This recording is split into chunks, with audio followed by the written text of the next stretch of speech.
A young researcher decided to observe 10-year-old children grappling with a series of physical puzzles.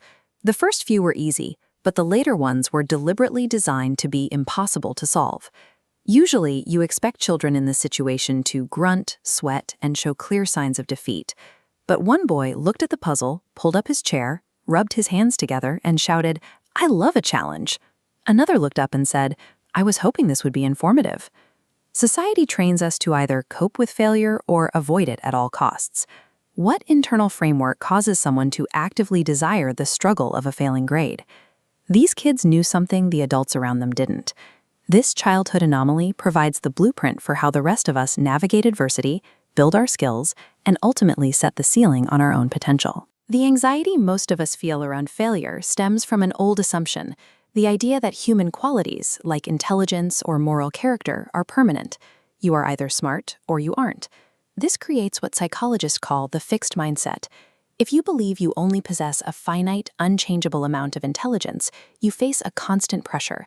You have to prove you have a healthy dose of it over and over again in every single situation. Many of us are trained into this exact mindset as children. Take the infamous Mrs. Wilson classroom dynamic. Students were seated around the room in strict IQ order. Only the highest IQ students were trusted to carry the flag or take a note to the principal. In that environment, a test is not an assessment of what you know. Every time you raise your hand or make a mistake, your entire identity is on the line. The consuming goal is to look smart and, above all, avoid looking dumb. When preserving a flawless image is your primary objective, taking risks makes no sense. Hiding your flaws becomes a logical survival strategy. By trying to avoid failure at all costs, you ensure your current abilities never actually grow. The children who loved those difficult puzzles operated on a different belief: the growth mindset. In this model, the talents and aptitudes you're dealt at birth are nothing more than a starting point for development. We often point to IQ tests as the ultimate measure of our innate limits, but Alfred Binet, the French psychologist who invented the IQ test, held the opposite view. He believed intelligence could be increased through practice and training. Binet didn't design his assessment to summarize unchangeable intellect. He created it to identify children who were falling behind in Paris public schools, so that he could design new educational programs to pull those specific students back on track. Modern neuroscience backs up his early research. A person's genetic endowment dictates certain aptitudes, but DNA does not work in a vacuum. Genes actually require active input and stress from the environment to fire properly and develop the brain's capacity. The scientific consensus shows a constant give and take between genetics and purposeful engagement.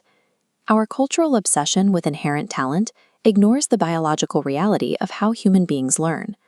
To see how these two frameworks dictate behavior in the real world, let's look at a remarkably common scenario. Imagine you get a C+ on a midterm you studied hard for. You walk outside to find a parking ticket on your car, and when you call your best friend to vent, they brush you off. A person with a fixed mindset filters those events as absolute proof of their worthlessness. The internal monologue spirals. I'm a reject. The world is out to get me. Nothing good ever happens to me. The behavioral response follows the emotional crash. They decide to put no effort into the next test, ensuring no one can measure them. They stay in bed, isolate themselves, and shut down.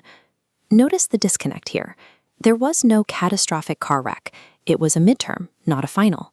The friend was distracted, not rejecting them outright. Take someone with a growth mindset through the exact same Tuesday, and the internal processing is highly analytical. They feel the sting of the bad grade, but their thought process immediately pivots to variables they can control. They resolve to change their study strategy for the final. They pay the ticket. They assume their friend had a tough day and plan to call them back later to check in.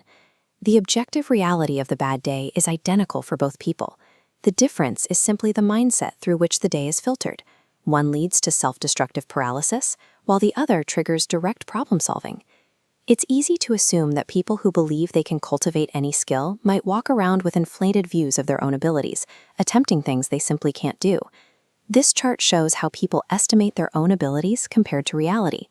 When researchers tested this, they found a stark contrast. The data points from the fixed mindset group are scattered wildly off the baseline of truth, accounting for almost all of the inaccurate estimates. The distortion happens because every outcome is a threat to their ego. If a result suggests they lack a trait, the brain simply explains the failure away or magnifies a past success to compensate, detaching the individual from their actual performance level.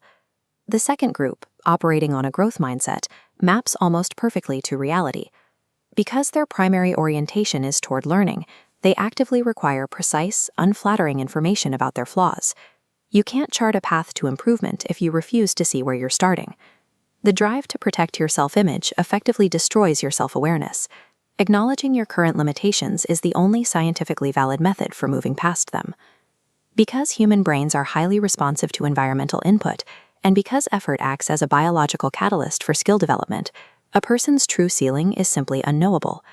Imagine walking into a language class on the first day. You sit down and the instructor starts firing questions directly at you. In a fixed state, you feel the physical tension. Your ability is suddenly on the line, and you feel the weight of everyone in the room evaluating you. Now actively shift the framework. You are a novice. You are in that room specifically because you do not know the language. The instructor is no longer a judge. They are a necessary resource for information. Once you let go of the pressure to prove your intelligence, the tension disappears. Abandoning the constant need to validate yourself is what finally allows you to improve yourself. A young researcher decided to observe 10-year-old children grappling with a series of physical puzzles. The first few were easy, but the later ones were deliberately designed to be impossible to solve. Usually, you expect children in this situation to grunt, sweat, and show clear signs of defeat. But one boy looked at the puzzle, pulled up his chair, rubbed his hands together, and shouted, "I love a challenge." Another looked up and said, "I was hoping this would be informative." Society trains us to either cope with failure or avoid it at all costs. What internal framework causes someone to actively desire the struggle of a failing grade? These kids knew something the adults around them didn't. This childhood anomaly provides the blueprint for how the rest of us navigate adversity, build our skills, and ultimately set the ceiling on our own potential. The anxiety most of us feel around failure stems from an old assumption, the idea that human qualities, like intelligence or moral character, are permanent. You are either smart or you aren't. This creates what psychologists call the fixed mindset. If you believe you only possess a finite, unchangeable amount of intelligence, you face a constant pressure. You have to prove you have a healthy dose of it over and over again in every single situation. Many of us are trained into this exact mindset as children. Take the infamous Mrs. Wilson classroom dynamic. Students were seated around the room in strict IQ order. Only the highest IQ students were trusted to carry the flag or take a note to the principal. In that environment, a test is not an assessment of what you know. Every time you raise your hand or make a mistake, your entire identity is on the line. The consuming goal is to look smart and, above all, avoid looking dumb. When preserving a flawless image is your primary objective, taking risks makes no sense. Hiding your flaws becomes a logical survival strategy. By trying to avoid failure at all costs, you ensure your current abilities never actually grow. The children who loved those difficult puzzles operated on a different belief, the growth mindset. In this model, the talents and aptitudes you're dealt at birth are nothing more than a starting point for development. We often point to IQ tests as the ultimate measure of our innate limits, but Alfred Binet, the French psychologist who invented the IQ test, held the opposite view. He believed intelligence could be increased through practice and training. Binet didn't design his assessment to summarize unchangeable intellect. He created it to identify children who were falling behind in Paris public schools, so that he could design new educational programs to pull those specific students back on track. Modern neuroscience backs up his early research. A person's genetic endowment dictates certain aptitudes, but DNA does not work in a vacuum. Genes actually require active input and stress from the environment to fire properly and develop the brain's capacity. The scientific consensus shows a constant give and take between genetics and purposeful engagement. Our cultural obsession with inherent talent ignores the biological reality of how human beings learn. To see how these two frameworks dictate behavior in the real world, let's look at a remarkably common scenario. Imagine you get a C+ on a midterm you studied hard for. You walk outside to find a parking ticket on your car, and when you call your best friend to vent, they brush you off. A person with a fixed mindset filters those events as absolute proof of their worthlessness. The internal monologue spirals. I'm a reject. The world is out to get me. Nothing good ever happens to me. The behavioral response follows the emotional crash. They decide to put no effort into the next test, ensuring no one can measure them. They stay in bed, isolate themselves, and shut down. Notice the disconnect here. There was no catastrophic car wreck. It was a midterm, not a final. The friend was distracted, not rejecting them outright. Take someone with a growth mindset through the exact same Tuesday, and the internal processing is highly analytical. They feel the sting of the bad grade, but their thought process immediately pivots to variables they can control. They resolve to change their study strategy for the final. They pay the ticket. They assume their friend had a tough day and plan to call them back later to check in. The objective reality of the bad day is identical for both people. The difference is simply the mindset through which the day is filtered. One leads to self-destructive paralysis, while the other triggers direct problem-solving. It's easy to assume that people who believe they can cultivate any skill might walk around with inflated views of their own abilities, attempting things they simply can't do. This chart shows how people estimate their own abilities compared to reality. When researchers tested this, they found a stark contrast. The data points from the fixed mindset group are scattered wildly off the baseline of truth, accounting for almost all of the inaccurate estimates. The distortion happens because every outcome is a threat to their ego. If a result suggests they lack a trait, the brain simply explains the failure away or magnifies a past success to compensate, detaching the individual from their actual performance level. The second group, operating on a growth mindset, maps almost perfectly to reality. Because their primary orientation is toward learning, they actively require precise, unflattering information about their flaws. You can't chart a path to improvement if you refuse to see where you're starting. The drive to protect your self-image effectively destroys your self-awareness. Acknowledging your current limitations is the only scientifically valid method for moving past them. Because human brains are highly responsive to environmental input, and because effort acts as a biological catalyst for skill development, a person's true ceiling is simply unknowable. Imagine walking into a language class on the first day. You sit down and the instructor starts firing questions directly at you. In a fixed state, you feel the physical tension. Your ability is suddenly on the line, and you feel the weight of everyone in the room evaluating you. Now actively shift the framework. You are a novice. You are in that room specifically because you do not know the language. The instructor is no longer a judge. They are a necessary resource for information. Once you let go of the pressure to prove your intelligence, the tension disappears.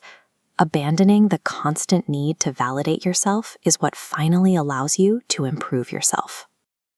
When we picture Thomas Edison, we usually imagine a solitary man in a dark workshop, tinkering away until a sudden burst of inspiration strikes and a light bulb turns on. We apply this same myth to the arts, assuming that figures like Mozart possessed a divine, effortless gift from childhood, that they were simply born to produce masterpieces. This cultural obsession with the lone genius suggests that human greatness is essentially a biological lottery. It implies you either draw the winning ticket at birth or you don't. Psychologists define this as the fixed mindset, the belief that your intelligence and your talents are static traits carved in stone. You have a certain amount and it cannot be changed. But believing you possess a special gift creates a severe psychological fragility. If your identity relies on being naturally smart, encountering a difficult challenge becomes a direct threat to your status. In clinical studies, researchers found that adults who praise children specifically for being smart inadvertently turn those students into quitters, and in many cases, liars. When the rigid belief in natural talent snaps under pressure, we have to look for the actual mechanical driver behind world-changing achievement. The historical record contradicts the myth of the lone inventor. For the light bulb, Edison relied on a corporate-funded, state-of-the-art laboratory staffed by 30 scientists. Even Jackson Pollock, the revolutionary painter, possessed virtually no native artistic talent in his youth. His early work was clumsy. He achieved greatness strictly through years of obsessive, relentless practice. These histories reveal the growth mindset, the belief that human abilities are cultivated through dedication and strategy, rather than being bestowed at birth. These mindsets physically manifest during difficult life transitions. Faced with harder classes, students with a fixed mindset often suffer from low-effort syndrome, choosing to stop working rather than risk trying and looking dumb. When you strip away the romantic myth of effortless genius, world-class success is revealed to be a mechanical process of resilience, adaptation, and sustained effort. To prove this effect, researchers gave groups of children a nonverbal IQ test. After the first round of success, they praised one group for their ability and the other group for their effort. The behavioral collapse of the ability-praised group was immediate. When offered a choice, they actively rejected harder educational challenges to protect their fragile new label. This chart shows how those students reacted after failing a difficult problem. Almost 40% of the ability-praised group explicitly lied about their results, artificially inflating their scores to hide their struggle. By contrast, 90% of the students praised for their effort wanted to tackle the challenging new tasks so they could learn from them. After returning to easier problems, the performance of the ability-praised students plummeted. Meanwhile, the effort-praised group showed better and better results, having used the hard problems to sharpen their skills. Labeling someone a genius robs them of their zest for challenge. Praising their process instead highlights the specific strategies and dedication that allow abilities to grow. These psychological frameworks also determine how we face systemic obstacles. Negative societal stereotypes act as a powerful external trigger for the fixed mindset. This creates stereotype threat. When a woman takes a math test surrounded by men, secret worries about confirming a negative stereotype consume her mental bandwidth and actively lower her score. A growth mindset neutralizes this threat. It allows marginalized students to view prejudice as someone else's external flaw, rather than a permanent internal inferiority. Focusing on dedication operates as psychological armor, allowing individuals to maintain their confidence and sense of belonging, even in hostile environments. Educator Marva Collins demonstrated the power of this armor in the real world. She took inner-city children labeled as learning disabled and discarded their NEDED labels entirely. By treating these students as capable learners, she achieved astonishing results. Within a few years, her young students were eagerly analyzing the works of Shakespeare and Tolstoy. We see this same manifestation in the Polgar family, who raised 3 world-class female chess champions through a strict ethos of 99% hard work. Judith Polgar, considered the greatest female chess player in history, wasn't the sister with the most innate talent. Her family notes, she simply worked the hardest. Human potential is not a static lottery drawn at birth. It's a lifelong process governed by dedication, resilience, and the courage to learn from failure. We tend to look at elite athletes as if they aren't quite human. We see them burst off the starting blocks or glide across a field, and we assume they were born that way, sculpted by the cosmos, gifted with abilities the rest of us could never hope to possess. This belief in the natural runs deep. Scouts and coaches spend millions hunting for prospects who move with effortless grace and check all the right boxes on a tape measure. They want the finished product on day one. By all accounts, Billy Beane was the ultimate natural. In high school, he was the star quarterback, the leading scorer in basketball, and a baseball phenom batting nearly .500. Everyone agreed he was the next Babe Ruth. But his physical gifts masked a massive vulnerability. Because everything came so easily to him, Beane never learned how to fail. The moment he reached the major leagues and actually struggled at the plate, he didn't adjust. He simply fell apart. When you believe your talent is a permanent innate gift, hitting a slump doesn't feel like a problem to solve. It feels like your entire identity is being destroyed. Psychologists call this framework the fixed mindset. In this closed loop, your abilities are set in stone. Your ego thrives on validation, but the slightest mistake breaks the system. Effort is a source of shame, leading to a total rejection of practice and coaching. That protection often takes the form of rage. When tennis legend John McEnroe started losing a match, he wouldn't analyze his sling. He threw massive tantrums, screamed at referees, and blamed the weather. He needed an external excuse to preserve his status as a special talent. During a crucial 2003 playoff game, Boston pitcher Pedro Martinez started losing his lead. Instead of digging deep to salvage the inning, he threw a tantrum, intentionally hit a batter, and derailed the game. These outbursts serve as defense mechanisms. To admit fault is to admit they aren't special, so they externalize their failure to keep the somebody label intact. They prioritize validating their ego over doing the unglamorous work required to actually win. If resting on natural talent ultimately makes an athlete fragile, how do the real legends, the ones who stay on top for years, actually survive? Take Muhammad Ali. Boxing experts traditionally used rigid physical measurements, fist size, reach, chest expansion, to identify future champions. Ali failed those tests. He didn't have the classical brawn or the textbook defensive moves. Ali beat absolute powerhouses like Sonny Liston by using his mind.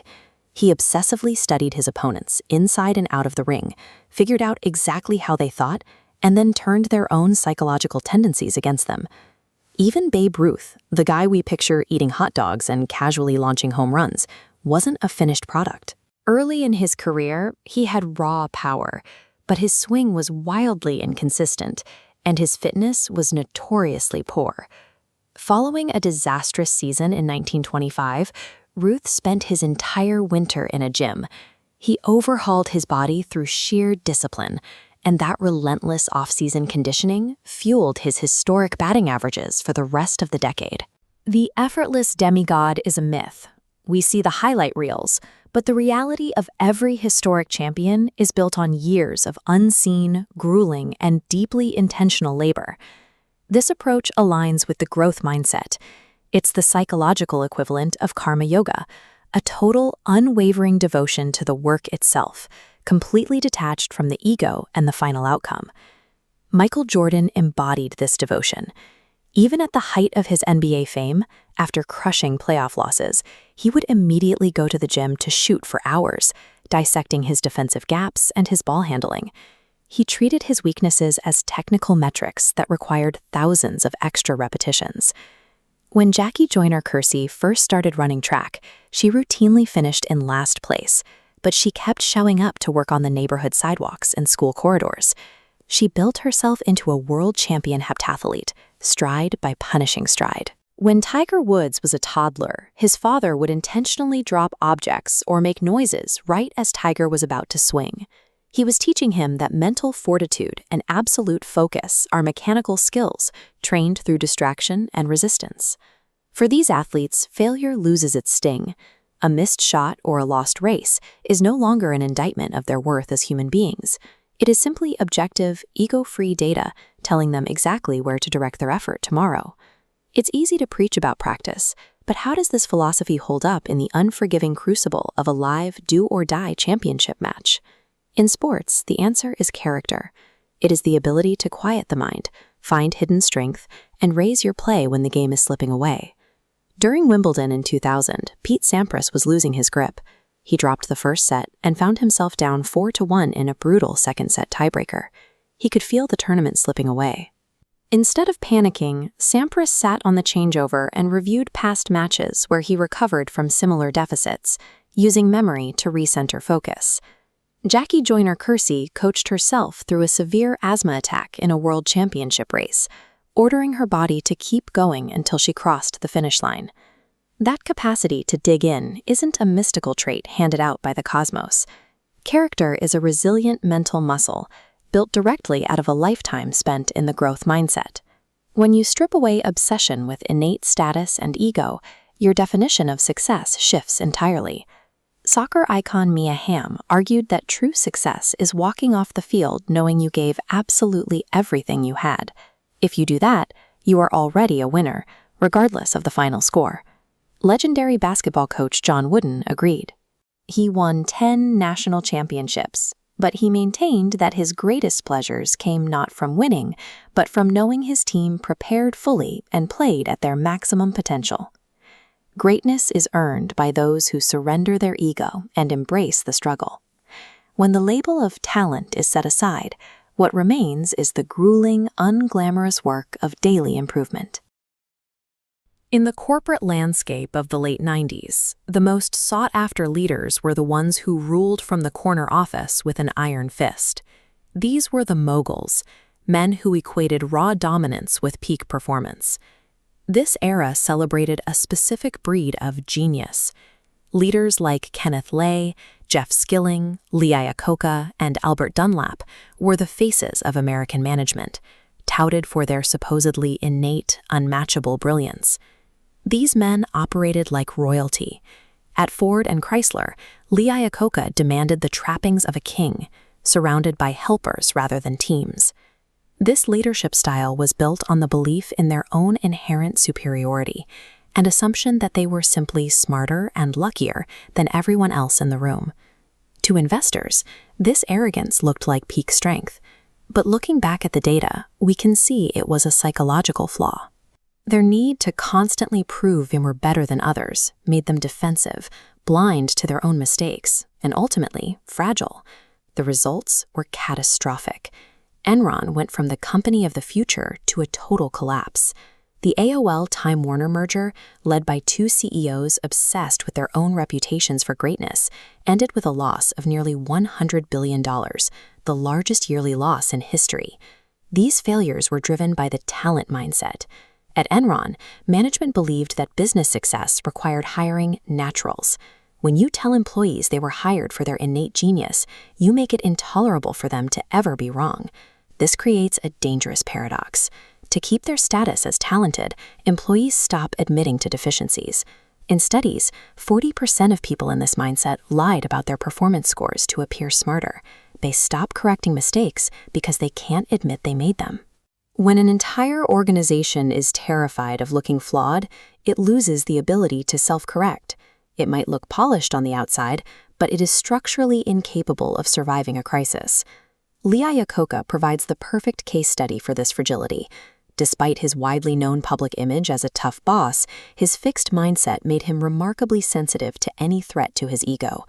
When Japanese imports began outperforming American cars, Iacocca didn't look at his own product's flaws. Instead, he made angry excuses, demanded the government block his competitors, and fired internal critics who tried to point out that Chrysler's designs were becoming obsolete. Jeff Skilling at Enron operated with the exact same defensive edge. He actively used his intellect to intimidate analysts, treating anyone questioning the company's numbers as though they were simply too stupid to get it.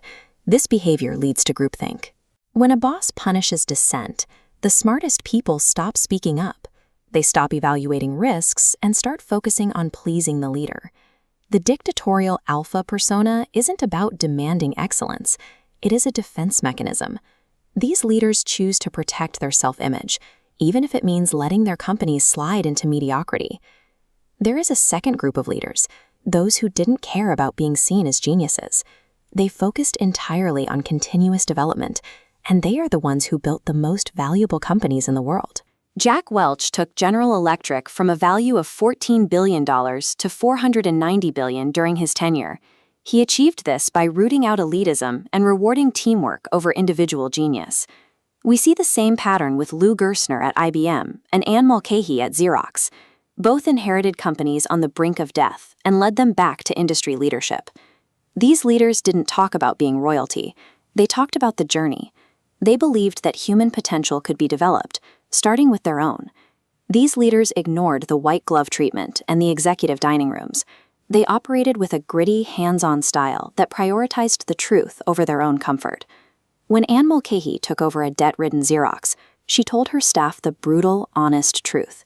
She spent her weekends rigorously studying balance sheets from scratch, making herself into the CEO the company needed to survive. Jack Welch bypassed his elite executive clubs to speak directly with workers on the assembly lines. He wanted facts from the people making the products, not the smartest guys in management offices. Real mental toughness is the willingness to look failure in the face and ask why. It is the ability to admit your own deficiencies so you can actually fix them. This isn't a matter of opinion. The results show up in the data. Students ran a simulated management task. One group was told it measured fixed capability, the other that skills grow with practice. When standards were raised, fixed mindset managers stalled, refusing to learn from errors. But growth mindset managers used feedback to adapt, ending up significantly more productive. The belief that skills can be developed is what allows a leader to move forward with confidence grounded in facts, rather than fantasies about their own talent. When a leader prioritizes proving their own brilliance, that preference trickles down. It sets the rules for how every manager in the company hires, speaks to their team, and handles bad news. This creates a culture of genius. Because the company values natural talent above all else, everyone tries to look like a superstar. Teamwork dies, and people start hiding information or cutting corners just to stay on top of the pecking order. The alternative is a culture of development. These organizations explicitly value perseverance and collaborative growth over ready-made talent. Employees in these companies report much higher levels of trust and ownership. They feel supported in taking risks because they know the company values learning from failure rather than punishing it. To build a company that can actually last, you have to root out the worship of talent and reward the people who are willing to stretch themselves. In the long run, an unyielding ego is a liability. It might look impressive during a boom, but when markets shift, rigidity leads to collapse. True titans check their egos. They surround themselves with people who know more than they do, and they never stop asking why. Stop trying to prove you are the smartest person in the room. Focus on relentless compounding growth. It is the only way to build a company that can survive the long haul. We are culturally conditioned to believe in a very specific version of romance. We expect instant, effortless compatibility, where two people simply click together and ride off into the sunset. Part of this myth is the expectation of mind reading. We assume a true partner will instinctively know exactly what we think, feel, and need, without us ever having to say a word. The illusion shatters when real-world friction occurs. Two partners might share a vision for the future, only to discover one expects a bohemian apartment in Greenwich Village, while the other assumed they'd buy a house in the suburbs. For some couples, an unexpected disagreement like this is emotionally devastating. They pull away and retreat. For others, the exact same friction sparks a conversation that helps them adapt and move forward. A relationship's resilience isn't a lucky accident of finding a flawless match. It is shaped by the psychological framework we use to interpret our partners and ourselves. Psychologist Carol Dweck identifies one of these frameworks as the fixed mindset. In relationships, this is the rigid belief that your personal traits, your partner's capabilities, and the relationship itself are carved in stone. If you believe compatibility is fixed, any demand for effort feels like a threat. When a couple has to sit down and actively work through a problem, someone with a fixed mindset assumes this proves the relationship is inherently flawed. In this mindset, a meandering story at dinner becomes a permanent flaw. Boring. A request for a quiet evening becomes an indictment. Selfish. When an actual breakup happens, the emotional fallout is extreme. A fixed mindset interprets rejection as a permanent verdict on their character, branding them as unlovable. Unable to heal, their primary goal often shifts to seeking revenge to restore their own social standing. Treating human traits as rigid guarantees failure. When every minor miscommunication is an existential threat requiring someone to be at fault, a relationship has no room to survive its own friction. The opposing framework is the growth mindset. This is the empathetic belief that human traits and relationship dynamics are muscles that can be actively developed and improved over time.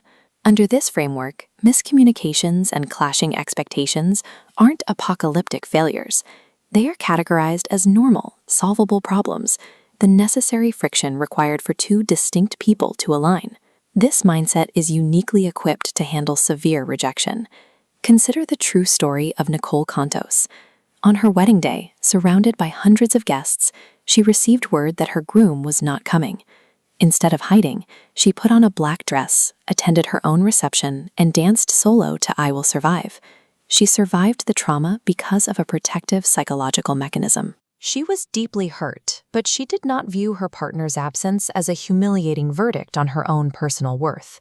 Because she didn't internalize the rejection as a flaw in herself, she was able to lean on her community for support, process the pain cleanly, and marry someone else a few years later. A growth mindset builds a firewall between a painful event and our core identity. That separation grants us the psychological grace required to heal. The framework we use to view personal traits dictates the outcome of any social encounter. Take shyness. For someone with a fixed mindset, social gatherings are terrifying because they view every interaction as a high-stakes test where their permanent social value is being judged. But shy individuals equipped with a growth mindset treat socializing as a mechanical skill. They still feel anxious at first, but because they treat conversations as practice rather than a judgment, their performance anxiety quickly fades. When social judgment turns aggressive, it creates the rigid hierarchies found in schoolyard bullying. In studies of students facing this harassment, those with fixed mindsets report feeling permanently branded as weird or stupid, often leading to fantasies of violent retaliation. This was the environment surrounding Eric Harris and Dylan Klebold at Columbine High School, where years of relentless, unchecked torment were met with a fixed mindset desire for status-restoring revenge. The logic of bullying relies on establishing who is superior and who is inferior. Bullies get a self-esteem rush from judging others as less valuable, while victims without a growth framework often internalize these labels, believing their low social status is a permanent fact. Breaking this cycle, whether it's internal anxiety or systemic hostility, requires moving past the idea that human value is a fixed, judgeable trait. Think back to a painful social rejection in your own life. Did you assign permanent blame to the person who hurt you, or did you internalize the failure as proof that you were inadequate? The growth mindset relinquishes the impossible demands of perpetual perfection and mind reading. It removes the stress of proving your worth every time you encounter friction. Deep, lasting human connection does not come from a fairy tale myth where two perfect people live happily ever after. It comes from the deliberate, compassionate choice to work happily ever after. Meet Elizabeth. She's 9 years old, energetic, and felt confident going into her first gymnastics meet. But the scoring is tough, and by the end of the evening, she's walking away with no ribbons. She is absolutely devastated. If you were her parent, how would you respond to protect her self-esteem? Would you A, tell her she was the best out there? B, say she was robbed of a ribbon by the judges? C, reassure her that gymnastics isn't really that important? Or D, tell her she has the ability and will surely win next time? As supportive as they sound, each of these common responses sends a message that ultimately undermines her learning and achievement. Our culture urges parents and teachers to act as human shields. We've been taught an adult's primary job is to deflect the pain of losing, protecting a child's self-esteem by shielding them from the reality of their own performance. But by hiding the truth of a failure, we deprive children of the exact information they need to recover, adjust their strategy, and actually improve. This instinct to protect often leads to intelligence praise, telling a kid they are smart, talented, or natural. While this feels supportive, it creates a boomerang effect. This chart tracks a child's confidence. Being praised for talent provides a massive temporary glow, but the moment they hit a snag, motivation hits rock bottom. They adopt a rigid internal logic. If success means they are smart, then failure means they are dumb. You see the symptoms in the classroom. Bright children often refuse to take on difficult projects because they are terrified of doing anything that might shatter their smart label. When we try to hand children permanent confidence through praise, we inadvertently create a trap, making them deeply fragile the moment life gets hard. When Elizabeth lost that meet, her father chose a different path. He told her the truth, that she hadn't earned a win yet, that other girls had practiced longer, and that if she wanted to excel, she would have to work for it. By telling her she hadn't earned it yet, he separated her identity from her performance. He gave her an honest roadmap for how to reach her goals, instead of a hollow reassurance. Contrast that with how adults often deliver criticism. Frustration frequently leads us to judge a child's character, asking if they are dense or irresponsible when they turn in sloppy work. Real constructive feedback ignores character and focuses entirely on the process. It is about helping the child fix the product, build a better strategy, or improve the outcome. Honest, process-oriented feedback transforms a failure from a dead end into a blueprint for future growth. This feedback loop is the hallmark of elite mentors, like legendary UCLA basketball coach John Wooden. He led his teams to an unprecedented 10 national championships. Wooden never demanded mistake-free games. He didn't judge his players' worth by the score on the board, but by the effort they put into the game. To him, being outscored wasn't failure. Failure was simply the lack of full preparation and full effort. By removing the fear of making mistakes, Great mentors create an environment where failure is treated as vital data for learning rather than a judgment of talent. Children internalize our style of feedback almost immediately, forming their internal monologues based on our reactions to their mistakes. When adults judge the outcome, kids with a fixed mindset feel they are being measured, but kids with a growth mindset view that same intervention as an offer to help them learn better skills. This programming starts as early as toddlerhood. A child learns very quickly whether a spilled toy is an occasion for judgment and punishment or an occasion for suggestions and teaching. Every word an adult speaks programs a child's worldview, teaching them to see their traits either as permanent flaws or as skills they can develop. The fundamental job of a parent or teacher is not to coddle children or protect them from the pain of failing. Adults help most when they teach children to be intrigued by mistakes, to seek out new strategies, and to value the process of effort. That focus on the process creates a resilience that constant, hollow praise can never provide.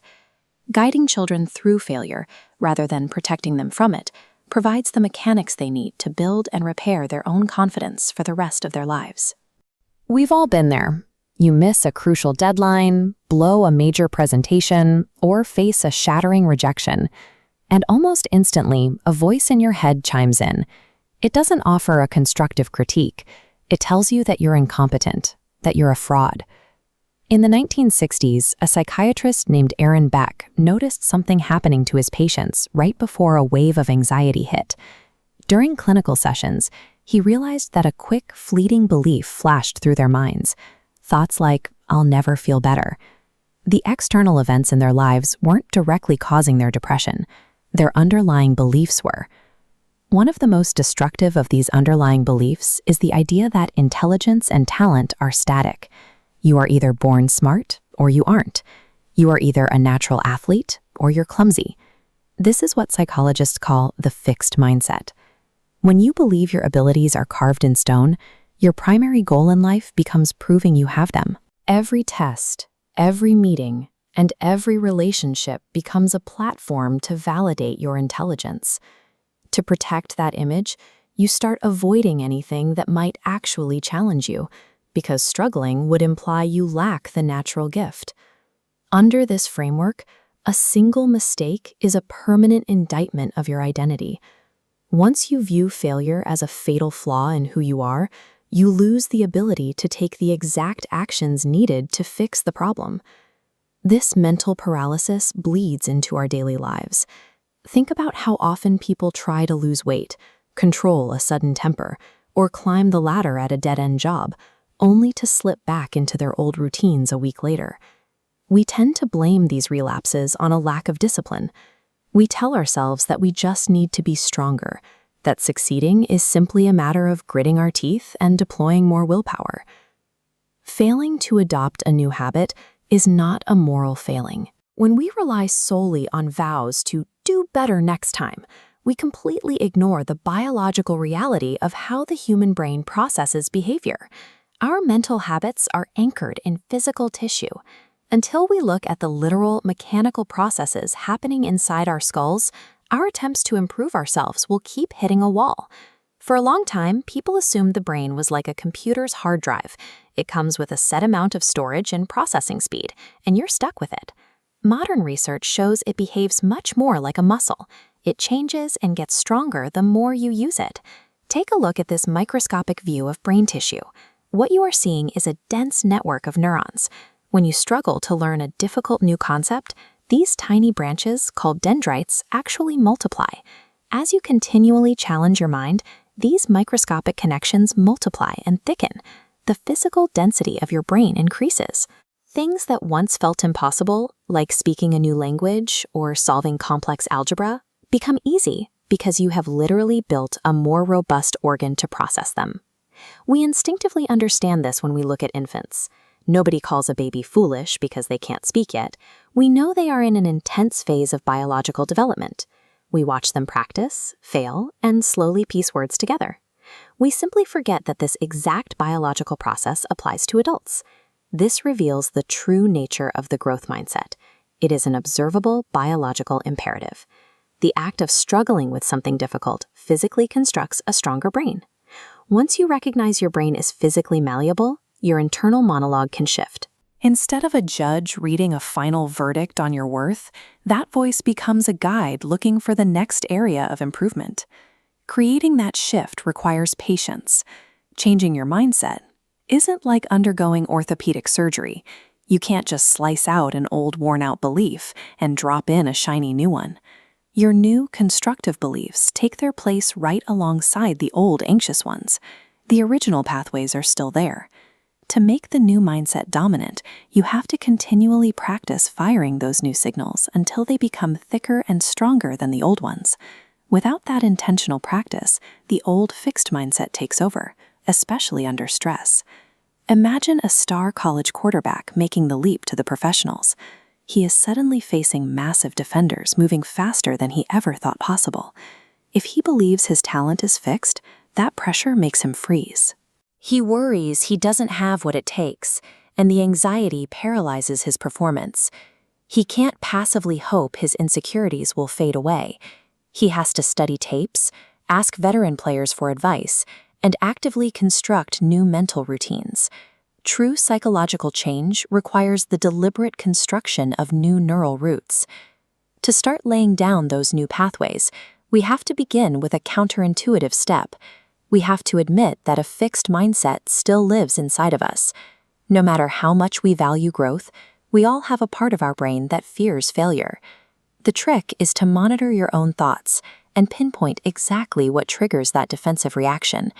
It might emerge when you take on a massive project with high expectations, or it surfaces during a public failure, a sudden rejection, or when you meet someone who is vastly better at your own specialty.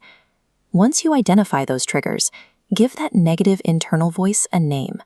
Call it Gertrude. Call it Dwayne.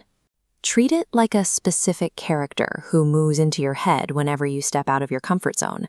Naming the persona creates distance. It separates your core identity from your fear. Instead of letting an existential threat wash over your entire sense of self, you isolate the reaction as a manageable, predictable psychological reflex. With the persona identified, you can actively educate it. When Dwayne shows up to warn you that you're about to embarrass yourself, you can thank him for his concern, acknowledge the risk, and consciously choose to tackle the challenge anyway. A mental conversation isn't enough. You have to translate that choice into a physical blueprint. Vague vows like, "I will study harder tomorrow," almost always fail. You need a highly concrete, visualized plan that dictates the exact time and place you will take action, like committing to sit at your desk right after breakfast to write a specific report. This level of concrete planning pulls your entire life out of a framework where you constantly judge yourself and others. You transition into a space where every interaction is an opportunity to learn and to help others do the same. This is all possible because of the tissue inside your head. Every time you push through the frustration and every time you execute that concrete plan, your brain physically responds. It sparks a new connection. When you align your daily habits with this biological reality, a failed test or a rejected application ceases to be a measure of your worth. It becomes the exact raw material you need to build a stronger, more resilient mind.